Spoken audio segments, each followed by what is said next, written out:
is a medico-religious rapprochement. And that means reforms on both sides.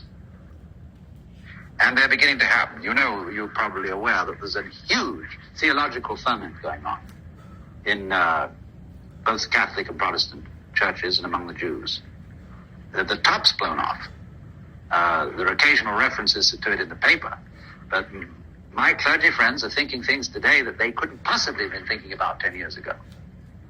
They're as revolutionary as almost any group I know. You should talk to the local rector here in Sausalito, or any crowds of them all over the place. Things are happening.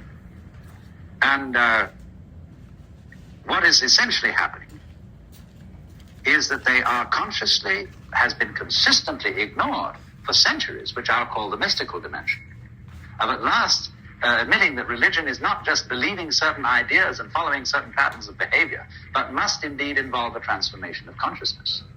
Not in the sense of an emotional blowout, like a revival meeting, but something which involves a crucial change in the sense of human identity. There is therefore weaving together at this time a whole pattern of movements.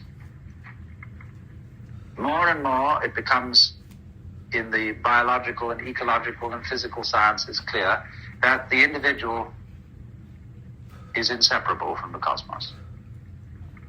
That after all, you are an expression of everything that's going on. You're not just something that rattles around in this universe that came into it as a stranger from somewhere else. And so that behind the facade of everyday consciousness, there are depths of oneself, just as truly oneself as your own will, which altogether go beyond your individual organism.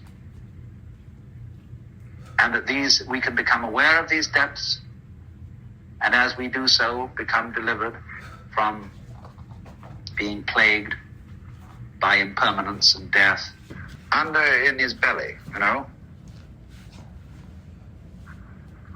That is what I would call the certainty of eternity, somewhere here. He's really just as neurotic as the person he's sitting with. And is putting on a mask attitude, looking wise, playing the scientific role, distance of objectivity, not get involved with the patient, use all the little tricks, when he's really wet behind the ears.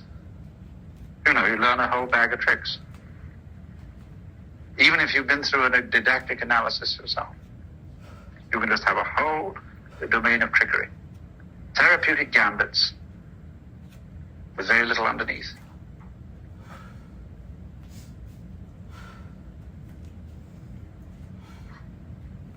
So I think that some psychiatrists should be ready to take their own medicine.